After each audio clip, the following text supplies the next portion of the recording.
Thank you. Thank you. Let me start by thanking you, Louise, for your service. What a fantastic contribution you will make to Parliament as the Labour MP for North East Derbyshire. And thank you, John, for all your support and your leadership on this vital issue. Now, this week is the 80th anniversary of D-Day. So I want to start by remembering the bravery of those soldiers who sailed from the south of England to the beaches of France. Their individual courage and collective strength of our troops, whose sacrifice that day turned the tide of the Second World War, brought liberation to Europe, secured our freedom. This week and every week, we will remember them and we will honour them. Some gave their lives so we could live freely. Others returned home to build a new Britain. We salute those who remain with us today and keep the memory of their fallen comrades alive. And we recognise with one voice, as a nation, that our debt can never be paid in full. But of course, we can honour their sacrifice with our decisions today. And we must, because sadly the world we live in today is perhaps more dangerous and volatile than at any time since then. And frankly, for my generation, that's a shock. I remember vividly the day the Berlin Wall came down in 1989. I remember how I felt, a sense of freedom, of possibility, of peace. European countries once again free to choose their own futures, new allegiances being made, friendships forged out of the scars of war. And above all, a sense, as the wall came down, that nothing like that could happen again, an end of an era. I didn't think that in my lifetime I would see Russian tanks entering a European country again, the rumble of war rolling across our continent, soldiers kissing their children goodbye, desperate families fleeing across European borders in search of safety. But in that moment, as we saw those pictures from Kyiv, I understood the post-war era is over and a new age of insecurity has begun, an era where the burden of history for people and nations will once again be heavier on our backs. National security is the most important issue of our times, something which, of course, is always true, and which for us, if we're privileged to serve our country, will become our solemn responsibility.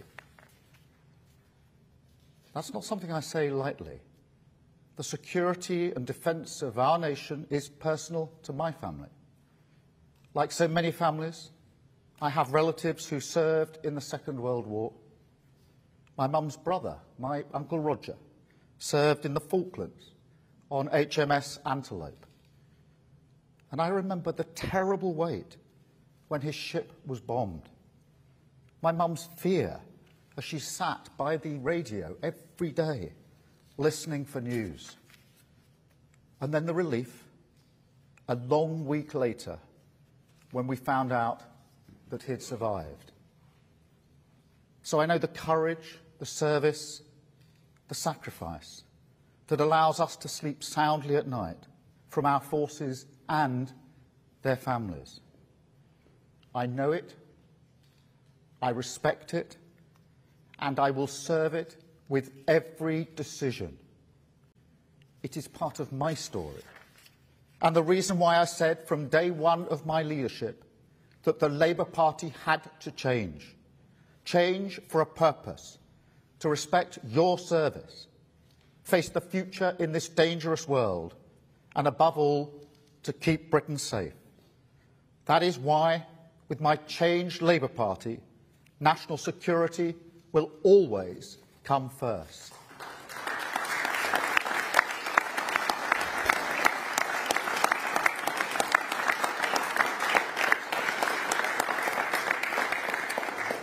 That's a message I took to Kyiv last year when I visited President Zelensky, a pledge of unwavering British support in the face of Russian tyranny. But we have to be resolute, not just in our support for Ukraine, but also, in this era, at home. We must face down malign actors who try to attack and weaken our nation, and not just through traditional warfare over air, land and sea, but with hybrid threats to our energy supply, cyber security, information warfare. Now, I would prefer if politics were kept out of this issue, even at this election. Throughout the whole of this Parliament, I have deliberately not been partisan over issues of national security. Yet just before this election, the Tories questioned this Labour Party's commitment to national security. And I will not let that stand. The people of Britain need to know that their leaders will keep them safe, and we will.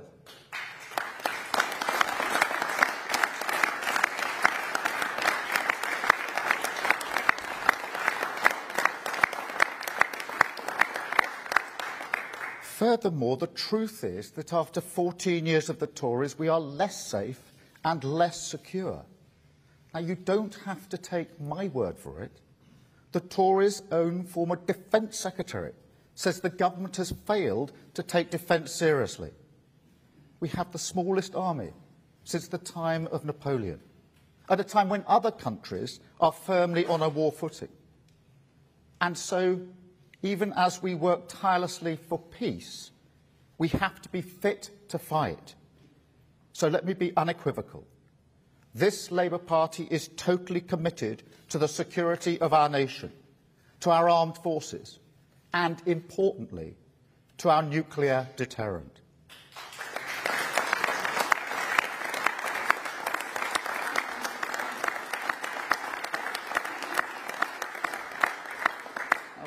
Just a few weeks ago, I visited BAE Systems in Barrow-in-Furness. I was the first Labour leader to visit in 30 years. I saw the nuclear submarines being made. I saw an industry that supports the local community. And I met workers who were proud to be doing their bit for our national security. They deserve our full support, and they will get it. The nuclear deterrent is the foundation of any plan to keep Britain safe. It is essential. That is why Labour has announced a new triple-lock commitment to our nuclear deterrent. We'll maintain Britain's continuous at-sea deterrent 24 hours a day, 365 days a year, deliver all the needed upgrades, and we will build 4 new nuclear submarines, like the ones I saw in Barrow, that won't just keep us safe, but will also support good jobs and growth across the UK. One of my first visits after I became leader of the Labour Party was to Plymouth, the front line of defence in this country. Devonport alone employs 2,500 service people and civilians. It supports 400 local businesses and generates about 10% of Plymouth's income. And when I was there, I met the shipbuilding apprentices, talented, ambitious young people. And I looked them in the eye, and I promised that I would fight for the future of Plymouth's defence industry. And I will, because it's only by harnessing and supporting the strength of proud communities like Plymouth, Barrow, Aldershot, and so many more that means we can safeguard our security and our growth for decades to come. I mean, look at Ukraine now. Industrial capacity is an absolutely critical part of security. So with Labour, Britain will be fit to fight. Within the first year of a Labour government, we will carry out a new strategic defence review. We are absolutely committed to spending 2.5% of GDP on defence as soon as possible, because we know our security isn't just vital for our safety today, it's absolutely central to our success for the future. National security and economic security must go hand in hand.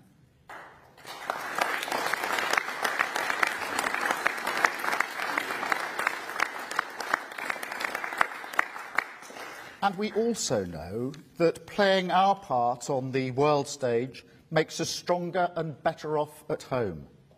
So make no mistake, I am absolutely committed to rebuilding relationships with our allies. I went to the Munich Security Conference back in February. I met world leaders from the US, Europe and the Middle East. I met the Secretary General of NATO. And I pledged to each of them that with a Labour government, the UK would be a point of stability in a chaotic world, that we would always meet our international obligations, take our responsibilities seriously, be a leader on the world stage once more. Because when I spoke about D-Day at the beginning, I wasn't just talking about respect for our past. I was thinking about our future as well. Because that is the best example of what cooperation can achieve in the face of fascism and aggression. Our joint endeavour, our shared values, our common respect for freedom, democracy, liberty. That's what we're fighting for, and that fight never stops.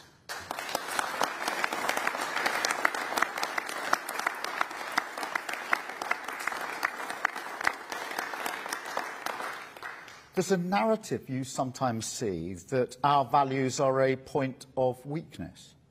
That's what Putin thinks. But he's wrong. Ukraine has shown that. And we must be prepared to stand up as well. Those values are our cause and our strength. Let me be clear. This is not a party political issue.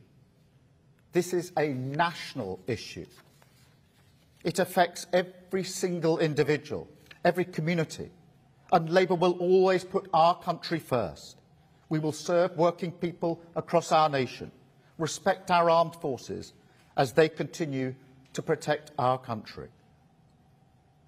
But on July the 4th, there is a choice, and you can choose to rebuild our country that is proud to stand shoulder to shoulder with European allies, that leads the way in standing up for our values and our freedom all around the world, and that will never shy away from doing our duty at home and abroad. A stronger, safer, more secure Britain with Labour. That is the choice. It's time to stop the chaos, to turn the page and rebuild our country together. Thank you very much. Thank you. Chris Mason, BBC News. Keir Starmer, you could be Prime Minister next month. If circumstances necessitated it, would you authorise the firing of nuclear weapons, yes or no? And has the Labour leopard really changed its spots on defence? The man who could be your Foreign Secretary, David Lammy, in a matter of weeks, the woman who could be Deputy Prime Minister, Angela Rayner, in a matter of weeks, both voted against the UK's nuclear weapons just 8 years ago, as did plenty of other current Labour frontbenchers. How unshakable are their views? Well, Chris, firstly, on the nuclear deterrence, it's fundamental. It's a vital part of our defence. And of course that means we have to be prepared to use it. Now, nobody who aspires to be Prime Minister would set out the circumstances in which it would be used. That would be irresponsible. But it is there as a vital part of our defence. So, of course, we would have to be prepared to use it. On the other point you put to me, look, this is a changed Labour Party. And the most important thing is that I voted in favour of the nuclear deterrent. And if we are privileged to come in to serve, I will serve as the Prime Minister of this country And my commitment to the nuclear deterrent is absolute. Absolute. That is why I voted for it. That is why I've changed this party. And that's why it will be the #1 issue for an incoming Labour government. Thank you, Chris. Carl from ITV. Thank you, Sir Keir. I just want to press you on that point. Angela Rayner and David Lammy both voted against renewing the nuclear deterrent. David Lammy said he was doing so on the basis of his Christian faith. Have you spoken to them about this? Have their views changed? Do they now support the nuclear deterrent? I lead this party. I've changed this party.